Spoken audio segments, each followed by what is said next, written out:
उनमें से 90% समय किसमें लगेगा? इंटरफेज में। बोले तो यहाँ पर 22 घंटे लगेंगे और सिर्फ 2 घंटे में विभाजन अवस्था हो जाएगी। आप ऐसे याद कर सकते हो, जैसे एग्जाम आप केवल 1 या 2 घंटे में दे लेते हो, बट तैयारी करने में आपको पूरा साल लगता है, पूरा समय लगता है। वैसे ही 24 घंटे या केवल 22 घंटे समय कोशिका केवल तैयारी करने में ले लेती है और जस्ट 2 घंटे में वो क्या करती है? विभाजन करती है। तो इतना आपको समझ में आया? इंटरफेज तैयारी अवस्था, जिसमें क्या होगी? तैयारी होगी विभाजन करने के लिए। जितने भी मटेरियल है उनको डबल करना है। इसमें 3 फेज होते हैं, G1, S and G2। G1 gap है, जिसके अंदर जो भी निर्माण करना है उसके लिए जो भी पदार्थ की आवश्यकता है उसकी क्षतिपूर्ति की जाती है, उसकी पूर्ति की जाती है। एस फेज में डीएनए का निर्माण होगा, जैसे 46 गुणसूत्र है वो सब रेप्लिकेशन प्रोसेस द्वारा क्या कर लेंगे? डबलिंग कर लेंगे। रेप्लिकेशन प्रोसेस में डीएनए से डीएनए का बनना क्या कहलाता है? रेप्लिकेशन कहलाता है। फिर G2 में क्या होगा? एक गैप है जिसमें ये चेक किया जाएगा जो भी डीएनए बनना था या जो भी पदार्थ डबल होना था वो प्रॉपर हुआ है या नहीं हुआ है। अब हम बढ़ते हैं विभाजन अवस्था की ओर।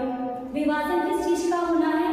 ये एक सेल है, इससे जब 2 सेल बनेगी तो इसके अंदर जो केंद्रक है, सबसे पहले तो किसका विभाजन होगा? केंद्रक। एक केंद्रक से 2 केंद्रक बन जाएंगे, इसे हम बोलेंगे केंद्रक विभाजन। उसके बाद क्या होगी? कोशिका का विभाजन होगा। ये केंद्रक का विभाजन हुआ, देन इस तरीके से 1 से 2 कोशिका बनेगी। तो विभाजन अवस्था में 2 विभाजन होंगे। एक तो होगा आपका केंद्रक विभाजन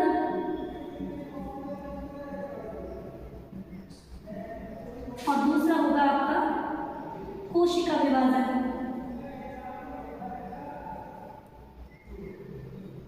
जैसे हमने भी पढ़ा था कि इंटरफेज में 90% समय लगता है और एम फेज में 10%, ऐसे ही केंद्रक विभाजन में ज्यादा समय लगता है और कोशिका विभाजन में कम। अगर हम कह सकते हैं 10% का 8% या 9% समय किसमें लगता है?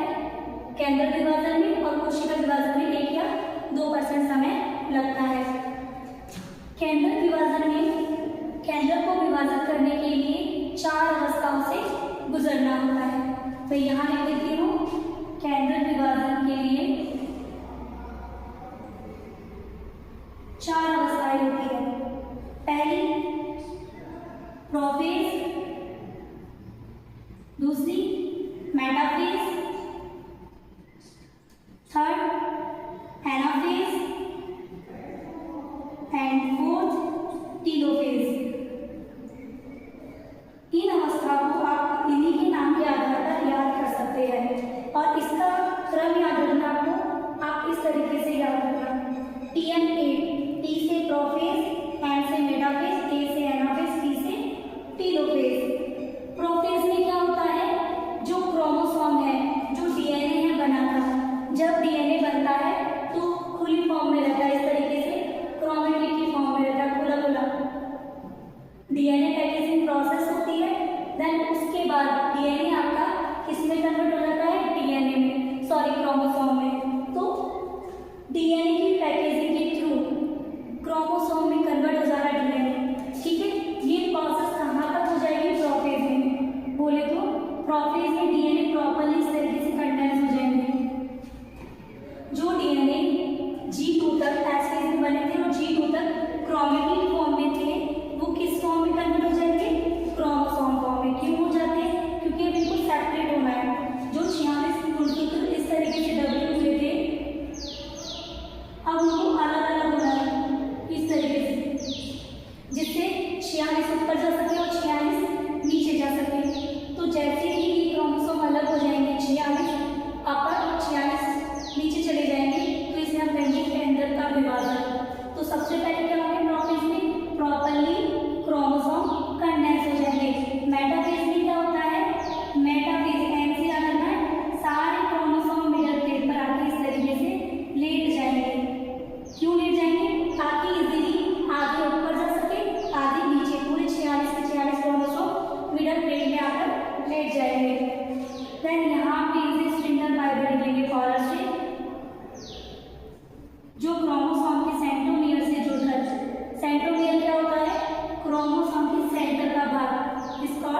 सेंट्रोमियर।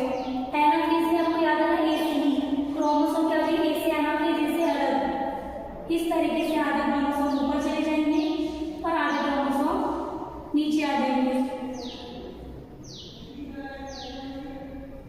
प्रोफेज में क्रोमोसोम प्रॉपरली कंडेंस हो गए, सिकुड़ के छोटे हो गए। मेटाफेज में मिडल प्लेट पर आकर लेट गए। एनाफेज में अलग हो गए। स्पिंडल फाइबर जिन्हें हम लघुतंतु कहते हैं, क्रोमोसोम के सेंट्रोमियर से आकर जुड़ जाते हैं तथा अपने अपने पोलस के क्रोमोसोम को खींचकर ले जाते हैं और धीरे धीरे स्पिंडल फाइबर गायब हो जाते हैं। टेलोफेज में क्या होता है, 46 क्रोमोसोम ऊपर चले गए, 46 क्रोमोसोम नीचे आ गए। फिर इनके ऊपर केंद्रक झिल्ली बनने लग जाती है। इसे केंद्रक झिल्ली बनने के बाद केंद्रक का विभाजन संपूर्ण हो जाता है। केंद्रक का विभाजन कितनी अवस्थाओं में होता है, prophase, metaphase, anaphase, telophase. Prophase में क्रोमोसोम जो पूरी फॉर्म में थे, क्रोमेटिन की फॉर्म में थे, प्रॉपर्ली कंडेंस हो जाते हैं। मेटाफेज में मिडल प्लेट में आके लेट जाएंगे। एनाफेज में अलग हो जाएंगे। टेलोफेज में वापस से न्यूक्लियर मेम्ब्रेन, बोले तो जो भी चीज टूट गई थी, जैसे न्यूक्लियर मेम्ब्रेन पहले टूट के खत्म हो गई थी, वो फिर से बनने लग जाएंगे। और जैसे ही ये अवस्था खत्म होती है तो केंद्रक का विभाजन कंप्लीट होता है। उसके बाद केंद्रक विभाजन में हम देख सकते हैं 4 अवस्थाएं होती हैं, प्रोफेज, मेटाफेज, एनाफेज और टेलोफेज। यहाँ तक केंद्रक विभाजन कंप्लीट हो चुका है। अब किसका विभाजन होना है, कोशिका का विभाजन। जंतु कोशिका और पादप कोशिका दोनों में कोशिका विभाजन अलग अलग